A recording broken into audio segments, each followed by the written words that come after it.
Imagine living in a place where every sunrise doesn't bring hope, but instead a crushing weight on your chest. In the United States, in a seemingly ordinary small town, Maria appeared to have everything to be happy, but inside her, darkness was silently growing. Extreme depression consumed her, stealing her dreams, her relationships, and even her will to live. But what if I told you that, even at the darkest depth of this abyss, Maria found a spark capable of reigniting her entire life? What you're about to hear is not just a story of pain. It is living proof that even when everything seems lost, there is an unexpected path to rebirth. Maria reached the edge, facing endless nights where loneliness screamed louder than any voice of hope. And yet, in the midst of despair, she discovered a strength she never believed she had. How did someone so broken manage to rebuild herself? The answer may change the way you see your own life. But before we dive into how extreme depression took hold of Maria's life, make sure you're already subscribed to this channel, because here you'll find real stories of resilience and inspiration. In the United States, every day, thousands of people face silent battles against something that cannot be seen with the naked eye, yet eats away inside like a constant shadow: extreme depression. It is a reality that runs through busy streets, shining buildings, and seemingly perfect homes, hiding behind forced smiles, automatic answers, and the famous phrase, "I'm fine." But behind that mask lies a pain that often feels unbearable. And it is precisely in this silence, in this abyss, where the soul screams but no one listens, that powerful stories of rebirth begin to be written. Today, you will hear one of these stories, a story that didn't happen in a book, a movie, or a piece of fiction, but in real life. The protagonist is Maria, a woman who seemed to have everything to live in peace, yet carried within her a void so deep that each day became a heavy burden to endure. Her struggle was neither simple nor short, and there were moments when giving up seemed like the only option. Still, it was in this very vulnerability that she discovered strengths she never knew she had. And before you think this video is only about sadness, I want you to know something. Above all, this is a story of hope.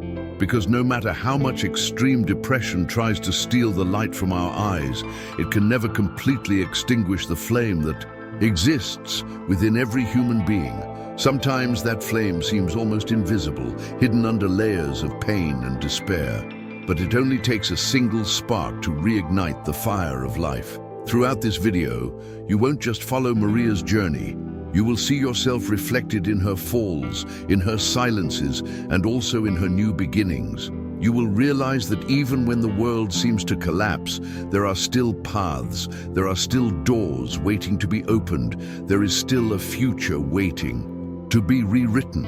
The intention here is not to deny the pain, but to show that it doesn't have to be the final chapter of the story.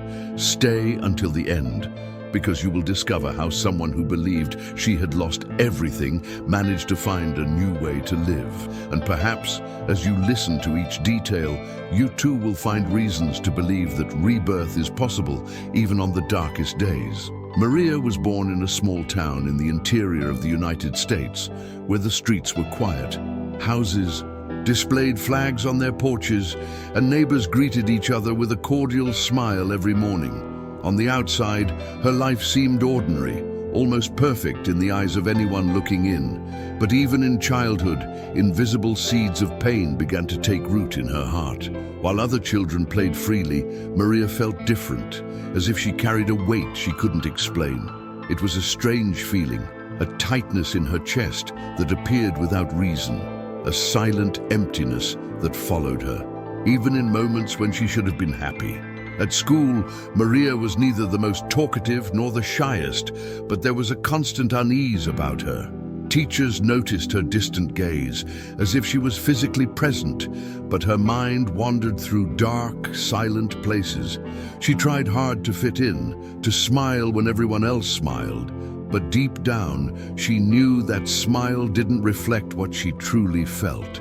Still a child, she began to develop a dangerous skill: hiding her pain behind automatic gestures. At home, the environment didn't help. Her parents were hard-working, focused on keeping the family afloat, but emotionally distant.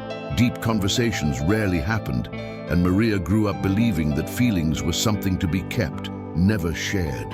Silence became the rule, and in that silence, she learned to deal with her inner ghosts alone. As the years went by, that disguised loneliness only grew stronger.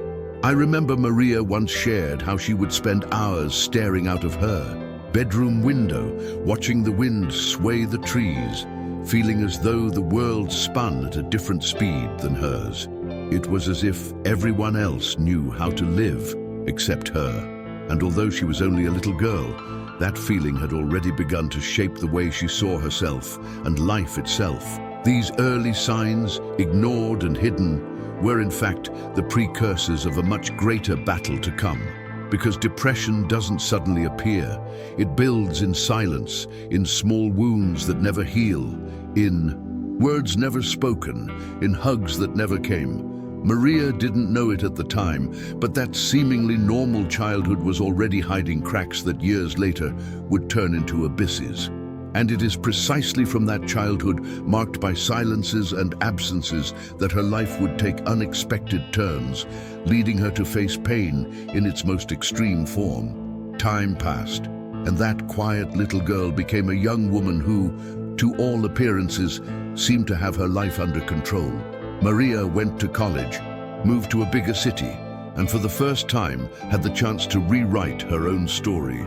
But the change of scenery did not erase the invisible marks she had carried since childhood. On the contrary, loneliness took on new forms. Amid hurried crowds, Maria felt even more out of place, as if she were only a spectator of the lives others were living. It was during this phase that the depression, previously discreet, began to assert itself with force. Mornings grew heavy. Getting out of bed felt like a daily battle, and simple tasks, like making coffee or going to class, required an energy she no longer had. The light in her eyes slowly faded, replaced by an empty stare that hid silent screams. Friends noticed her absence from gatherings, classmates commented on her withdrawal, but Maria's response was always the same: "I'm tired."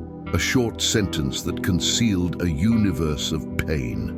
The decline was gradual, almost imperceptible to outside observers. Inside her, however, it was as if each day added another layer of accumulating darkness.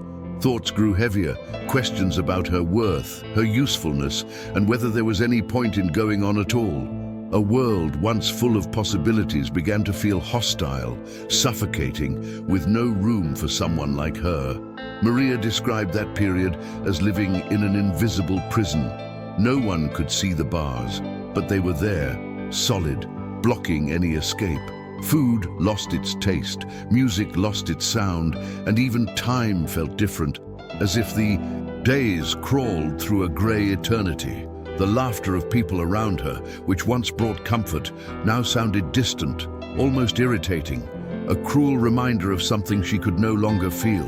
It was at that point that Maria realized she wasn't simply sad. This was something much larger, deeper, and more dangerous. Life was gradually losing its meaning. What had once been a silent childhood discomfort had now turned into a real abyss, ready to swallow her whole. This was the phase when Maria began to believe there might be no way out, that the void could be permanent. And it was precisely in that growing state of despair that she started sliding toward rock bottom, where the pain would reach its peak. When the inner pain became unbearable, Maria sought ways to escape it. At first, the distraction seemed harmless. Long hours in front of the TV, mindlessly scrolling social media, trying to distract herself so she wouldn't have to face the emptiness. But nothing seemed to fill the hole inside her. The relief was fleeting, like a fragile patch over a deep wound. Soon, the darkness returned even stronger. Over time, those escapes became more self-destructive. Maria began to isolate completely, avoiding friends, ignoring calls, inventing excuses not to leave the house. The four walls of her room became both prison and refuge, a place where she could hide her face from others, but also where she sank deeper into her own heavy thoughts. It was a cruel cycle. The more she withdrew, the more she felt she belonged nowhere. Some nights were particularly striking. Maria described one of them as the night when the silence screamed louder than any sound. Sitting on the cold floor with the lights off, she felt the crushing weight of loneliness. The tears no longer came. There wasn't even the strength to cry. It was just an absolute void, a feeling that nothing, absolutely nothing, made sense. It was then that dark thoughts began to take hold. The idea of giving up seemed tempting, not as a dramatic choice, but as a possibility of rest. These attempts to escape were not merely behaviors, they were silent cries for help. But since no one seemed to hear, Maria began to believe she might be invisible, that her absence wouldn't make a difference. That belief pushed her even further into the abyss. Rock bottom is not only a place of intense pain, it is a state in which the person truly believes there is no way out, that life is a burden impossible to carry. And that is exactly where Maria arrived. Endless nights, colorless days, thoughts spinning in circles, all pointing to the same conclusion. There was no future. Rock bottom became her dwelling, a place where time seemed not to pass, where each minute was a silent struggle simply to exist. But paradoxically, it was in that place of complete darkness that life began to set the stage for something Maria could never have imagined. For when everything seemed lost, a small crack of light started to appear on the horizon, announcing the decisive moment that would change her story forever. Extreme depression can truly push us to the edge of life. Share in the comments if you have ever experienced this state of deep sadness, are going through it now, or know someone who is. Tell us your story. That night seemed determined to take everything with it. Outside, the American town where Maria lived withdrew into an almost mechanical silence. Streetlights flickered, cars passed with little hurry, and now and then a distant bark broke the quiet. Inside the small apartment, however, the silence felt different, thick, laden with memories, missed chances, and a loneliness measured not in hours, but in a loss of meaning. Maria sat on the kitchen floor, leaned her back against the cabinet, and felt the weight of the world tilt onto her shoulders in a way that made any future movement seem impossible. In that instant, memories hit like a storm. The childhood staring out the window, the conversations that never happened with her parents, the opportunities she believed she had wasted, thoughts repeated like a scratched record. What's the point of fighting? Who would miss me? Echoed without asking permission. There was no anger, no drama, just an exhaustion so deep that the simple act of breathing felt Herculean. Maria closed her eyes and for a second imagined that disappearing would finally be rest. But life sometimes leans on small things to trigger big decisions. While the apartment remained immersed in that dense atmosphere, Maria's phone vibrated on the table. It was a timid notification, a missed call from an old number, a contact she hadn't seen in months.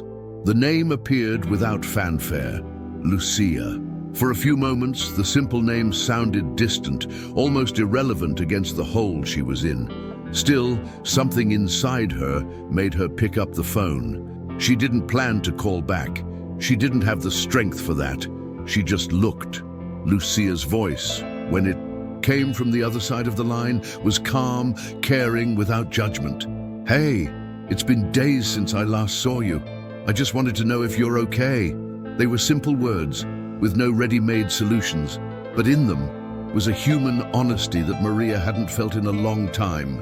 She tried to answer with the usual, "I'm fine," but the words stuck in her throat and in the end broke into tears. For the first time in a long while, she allowed someone to hear her. The conversation wasn't dramatic or spectacular. It was human. Lucia didn't offer sermons. She listened. She repeated that she was there. She asked if she could come to the apartment. That request, "Can I come over?" was like a crack of light in a wall that had seemed to have no way out. It wasn't a miraculous intervention, but it was enough to shift Maria's world. Someone remembered her. Someone cared enough to cross the city. That very night, Lucia's arrival brought more than physical presence. It brought comfort, a shared sofa, a conversation that unfolded without hurry, and a glass of water that suddenly felt like an enormous gesture. The turning point wasn't some grand external event. It was the realization that absolute loneliness could, in fact, be interrupted by a voice that cared. It didn't erase the pain. It didn't heal everything in a second, but it planted the first seed that something could still be different. On that cold kitchen floor, Maria decided, shakily and humanly, to accept help. And accepting help that night was the first step toward a path that, though still painful and full of relapses ahead, held the possibility of becoming a rebirth. The morning after that decisive night, Maria opened her eyes with a strange feeling. The room looked the same. White walls, heavy curtains blocking the light, and the silent mess that revealed days of neglect. But something was different. Perhaps it was only the echo of the conversation with Lucia, or the memory of having someone by her side after so long alone. The emptiness was still there, heavy, suffocating, but there was also a spark, a fragile idea that maybe there was a direction to follow. Lucia, who had spent the night on the sofa, woke up early and made coffee. The smell filled the kitchen and, in an almost imperceptible way, brought Maria back to a routine she had forgotten. Small gestures, the sound of the kettle, the simple act of placing 2 cups on the table, showed that the world could be rebuilt in details. It was in that moment that Lucia looked at Maria and with firmness said, "I know you think you can't do this, but you don't have to do it alone. Let's get help." Today, Maria felt her stomach twist. The idea of seeking professional help seemed frightening, almost impossible. Pride, fear of judgment, and sheer exhaustion made the suggestion feel heavy. Still, there was something in that word, "let's," that made all the difference. It wasn't an invitation to face the abyss alone. It was a promise of companionship, and it was that promise that made her, after a few minutes of silence, nod her head. That same day, the two of them walked to a community clinic. The late morning sun warmed Maria's face, but inside she still felt cold. Each step felt like a battle against the urge to give up, against the impulse to say it wouldn't make any difference. Still, she kept walking, as if carrying stones in her pockets, yet insisting on crossing the bridge. When she finally sat down in front of a therapist, the words did not come right away. She needed to take a deep breath, look at her trembling hands, until a first sentence slipped out. "I can't take it anymore." The therapist did not react with shock or hurry. She simply nodded, as one who recognizes an old pain, and replied, "Then let's start there." Few words, but enough to open a crack in the armor Maria had built over the years. For the first time, she felt she was not being judged, but understood. The road was only beginning. There were no guarantees, no promises of a quick cure, but that day marked the first concrete step out of the abyss, acknowledging that she needed help, and more than that, allowing someone to stand by her side. It was a small step on the scale of a lifetime, but huge for someone who, until the previous night, had believed there was no way out. And it was in that timid but brave move that Maria began to realize rebirth would not come as a sudden flash, but as a succession of small gestures, each one sustained by the decision not to give up. After that first session, Maria understood the road to recovery would not be straight, but full of curves, small victories, and inevitably setbacks. Each day became a new battle between the desire to quit and the will to persist, and it was within that fragile balance that she started to tread her path of renewal. The first real step was simple, almost imperceptible to an outside observer, getting out of bed without getting lost in negative thoughts, brushing her teeth, getting dressed, and opening the window to let the sunlight in. Ordinary actions for many, but acts of resistance against extreme depression for Maria. She began writing small daily goals, have coffee, walk around the block, call a friend, and by accomplishing them, felt a strange mix of relief and pride, a fuel to keep going. Therapy sessions were fundamental, but Maria also realized transformation needed to happen on multiple levels. She began to observe her own mind, to recognize self-destructive thoughts without letting them consume her. She learned simple breathing techniques, mindfulness exercises, and ways to structure her day so moments of darkness wouldn't fully overwhelm her. Each new tool was like a rope thrown to hold onto when she felt she might collapse. Moreover, Lucia's constant presence was essential. It was not just physical company, but emotional support that reminded Maria she was not alone. Small gestures, a good morning message, a smile, a shared cup of coffee, began to rebuild layers of trust and hope that time had corroded. Maria began to see that asking for help was not a sign of weakness, but of courage. Even with these advances, bad days still existed. Some mornings getting out of bed felt impossible. Certain desperate thoughts insisted on returning. But instead of succumbing, Maria learned to recognize them, to give them space to pass without letting them define her actions. Each small victory was recorded as a concrete step out of the darkness, not a sudden leap, but a gradual walk, step by step. And it was in this patient process, full of invisible efforts and silent achievements, that Maria began to feel real change. The depression was still there, but the sense of powerlessness began to give way to the awareness that she could influence her own story. Each gesture, each choice, each small action was a quiet victory over the abyss that once seemed impenetrable. Maria was finally learning that rebirth is not a single moment, but a continuous process built by small steps that, when added together, can transform an entire life. Well, before I continue, I noticed you haven't left your like yet, and that's really important for YouTube to keep sharing our content and also to help us reach more people who might be in need of inspiration to overcome this deep sadness that is extreme depression. As Maria moved forward on her path of rebirth, she realized she could not face everything alone.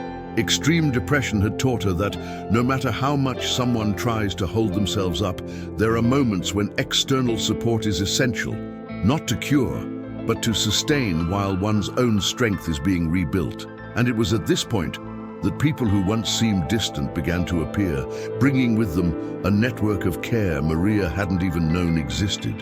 Lucia remained her anchor, but little by little other names began to surface. Co-workers, relatives who had noticed her absence, and even neighbors who, in their own way, perceived the silent sadness that followed her. These were not grand gestures, but together they created a sense of belonging and comfort that Maria hadn't felt in a long time. An unexpected coffee, a simple "how are you" message, an invitation to go out. Each detail worked as a reminder that the world could still be a safe place. Therapy also took on a deeper role. Maria began to open up to techniques that went beyond just talking about feelings. Writing exercises, daily records of emotions, small challenges that encouraged her to confront old fears. She learned to identify triggers, recognize patterns, and understand that depression, no matter how overwhelming it seemed, did not define who she was. Each session became a safe space, a place where she didn't have to hide, and that strengthened her self-esteem and self-compassion. And little by little, the family that once felt distant also began to draw closer. Simple conversations, sometimes awkward but full of care, showed Maria that she was not alone. An unexpected phone call from her mother, a hug from her father, gestures that seemed small but worked as pillars of support. She realized that allowing herself to receive help was not weakness but courage, and that every act of external support could be transformed into internal fuel. This support network didn't erase the pain immediately, nor did it guarantee that the bad days would disappear. There were relapses, moments of doubt, unexpected crises, but Maria learned that she didn't have to face these battles alone. The support didn't replace her effort, but it made each step more possible, less lonely, more human. And it was in this intertwining of hands, conversations, and care, sometimes unexpected, sometimes timid, but always sincere, that Maria began to realize that rebuilding her life was not an impossible task. It was a collective process where individual strength multiplied through the presence and affection of those who truly cared. Even with the first steps out of the darkness, Maria quickly discovered that the journey to rebuild herself was not linear. There were days when depression, silent and persistent, reappeared like a shadow trying to swallow everything she had achieved. Small triggers, a painful memory, bad news, a feeling of rejection were enough to drag her back into emotions she thought she had left behind. Relapses were frightening and frustrating. Maria found herself crumbling in silence, as if all the progress of the past months had been erased in a few hours. She felt hopelessness return, and the old thoughts that had once been contained came back stronger and more threatening. On several occasions, it seemed as if all her previous effort had been for nothing. But unlike the past, something had changed. Now she had tools and allies to face these moments. One of the most important strategies was recognizing each relapse without guilt. Maria learned that stumbling did not mean failing, and that allowing herself to feel the pain without judgment was essential to move forward. Instead of isolating herself again, she leaned on Lucia or her therapist, sharing what she felt, even if it was only small words that seemed insignificant. This act of openness served as a release valve for the emotional pressure threatening to suffocate her. Additionally, Maria began to identify patterns that preceded relapses and to create small, preventive routines, daily walks, light exercise, journaling emotions, calming music.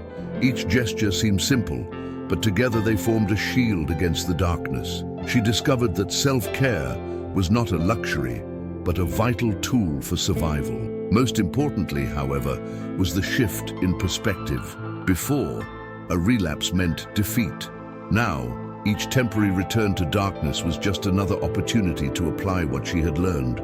Each time she managed to rise again, no matter how small the step, Maria strengthened her resilience and reinforced the conviction that she could indeed rebuild her life. Over time, relapses became less frequent and less overwhelming.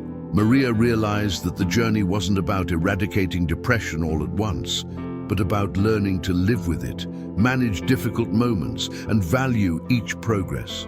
And it was in this combination of acceptance, support, and small steps that she began to feel something that once seemed impossible: genuine hope. As time passed, each step Maria took began to bear fruit. The young woman who once felt invisible and hopeless started noticing subtle yet profound changes in her life. Getting out of bed was no longer just an obligation. It became an act of affirmation that there was still a reason to continue. Small daily victories, a walk, a conversation, a shared cup of coffee, became symbols of resistance and renewal.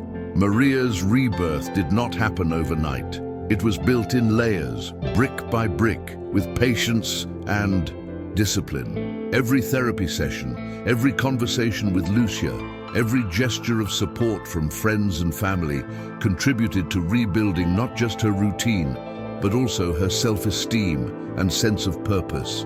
She began to see herself as someone capable of facing life, no longer as a victim of depression, but as the protagonist of her own story. In this process, Maria rediscovered passions she had neglected. Reading brought pleasure again. Music awakened forgotten emotions, and small creative activities became outlets for expression. More than that, she began to see opportunities to help others facing similar battles, turning her personal experience into a source of inspiration. The suffering that once seemed overwhelming gained meaning. It became fuel for empathy, motivation, and personal growth. Maria realized that purpose was not a distant goal, but something built every day. Finding joy in small things, cultivating genuine relationships, learning to recognize and accept emotions, all of this became part of her new path. What was once an unbearable weight transformed into a silent strength, and the future, which had once seemed grey and empty, began to open up in unexpected colors. Maria's rebirth did not mean the absence of pain or future challenges. There would still be moments of sadness, difficult days, even thoughts of discouragement. But now she had tools to face them, people by her side, and above all, the certainty that she could start over as many times as necessary. Every step she took was a reaffirmation of life, a declaration that even after hitting rock bottom, it was possible to rise again. And it was in this gradual rebirth, made of small victories and self-discoveries, that Maria finally began to feel something she had never experienced so clearly. The power to write her own story, the strength to transform pain into learning, and the hope that, even amidst darkness, the light always finds a way to shine. Today, Maria is a woman different. From the young girl, lost at the bottom of the abyss. Not because depression has completely disappeared, she still experiences moments of sadness and anxiety like anyone who has faced deep pain, but because she has learned to handle them consciously, with balance and resilience.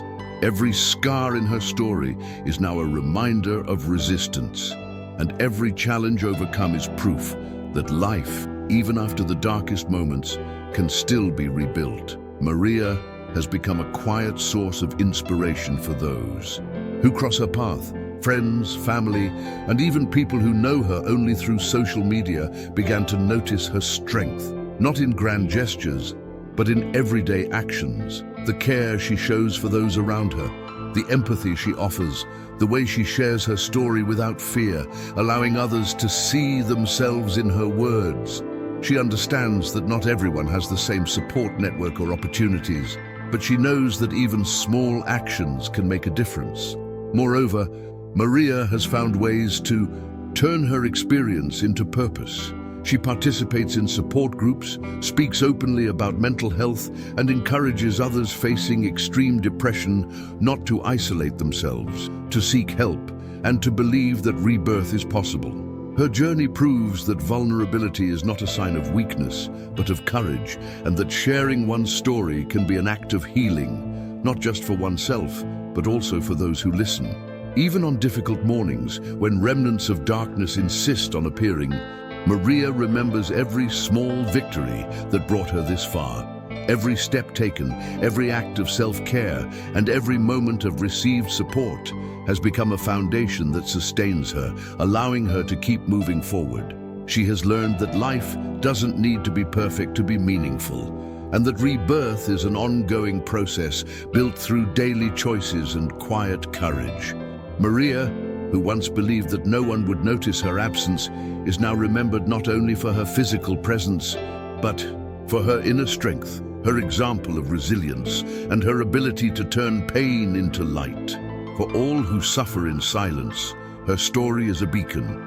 Even in the darkest days, hope exists, and rebuilding is possible. It is precisely this quiet inspiration, built with patience, support, and self-love, that opens the way to understanding that no one has to face the abyss alone, and that, like Maria, it is possible to rediscover one's life, find meaning again, and bloom anew. As we reflect on Maria's journey, it becomes clear that her story is not unique. Tales of overcoming adversity repeat across different places and lives, yet they all share common elements. Intense pain, feelings of isolation, moments when giving up seems like the only option, and yet the human capacity to rise even in the face of despair. Each narrative of rebirth reminds us that, despite the uniqueness of each person, invisible threads connect experiences of struggle, courage, and hope. If we look closely, we notice universal patterns. Before the turning point, there is always rock bottom, a moment when the pain is nearly unbearable and silence seems to dominate the world. Yet this rock bottom, cruel as it may be, becomes a starting point for reconstruction when some form of support appears, some act of care, or a conscious decision to seek help. Maria found that light through friendship and therapy, Other stories find it in family, mentors, or even in unexpected moments of self-discovery. Another common thread is the power of small actions. Getting out of bed, writing down feelings, talking to someone, taking tiny steps out of the darkness, gestures that may seem insignificant to an outside observer, but become true pillars of transformation. In every story of rebirth, these small actions act as silent bricks that support the building of a new life, showing that great changes begin with modest but consistent steps. Furthermore, all of these journeys share an essential lesson. Asking for help is not a sign of weakness. Accepting support, whether from friends, family, or professionals, is an act of courage that allows individual strength to multiply. Extreme depression can isolate, but human connection proves to be the thread that rebuilds broken bridges, bringing hope and giving new meaning to painful experiences. Looking at these stories together, an inspiring pattern emerges. No matter how deep the suffering, there is always the possibility of rebirth. Pain does not have to be the final chapter. Difficulties can be transformed into learning, empathy, and strength. Each narrative, like Maria's, confirms that darkness can be faced, and that hope, even in the darkest moments, is a choice that can be nurtured and sustained. This connection between stories reminds us that we are not alone in our battles. Every account of overcoming adversity is a reminder that, with courage, support, and persistence, rebirth is always possible, and that light, however small, can always guide the way back to life. Throughout this journey, we have seen Maria confront the deepest darkness, touch rock bottom, and yet find the strength to rise. Her story is living proof that no matter how overwhelming extreme depression may seem, there is always a path to rebirth, even if it is built through small, silent, and sometimes almost imperceptible steps. What makes this journey so inspiring is not just Maria's overcoming of adversity, but the humanity in every moment lived, the courage to admit vulnerability, the humility to ask for help, the patience to rebuild one's life, and the determination not to let pain define her destiny. Every gesture, every decision, every small step forward has become a reminder that light can still be found, even in the darkest places. And this message goes beyond the story of one person. It is for everyone who has, at some point, felt invisible, alone, or incapable of moving forward. Each of us carries within the ability to face adversity, seek support, embrace our own pain, and with courage, transform suffering into learning and growth. Life does not need to be perfect to be meaningful, and every small step toward the light is a victory worth celebrating. Maria shows us that rebirth is not a final point, but an ongoing process. It is understanding that relapses may occur, that bad days are part of the journey, but that hope, connection with others, and self-care are forces that can lift us up repeatedly. Every victory, no matter how small, is proof of resilience and a reminder that it is never too late to rewrite one's own story. If there is one thing we can learn from this journey, it is that no one has to face the abyss alone. The courage to seek help, the determination to keep going even when everything seems lost, and the willingness to believe that life can still be beautiful are powerful tools that can transform any despair into hope. Maria was reborn, and her story is proof that you can be too. So, to everyone watching this video, hold on tight, take small steps, accept help, and never underestimate the power of human resilience. Rock bottom is not the end. It is merely the starting point for a renewed life. The light is waiting, and each of us can find it, step by step, day by day. Thank you for watching until the end. Don't forget to subscribe to the channel so you can continue watching more content like this and help reach more people who may be in need of support. See you in the next video.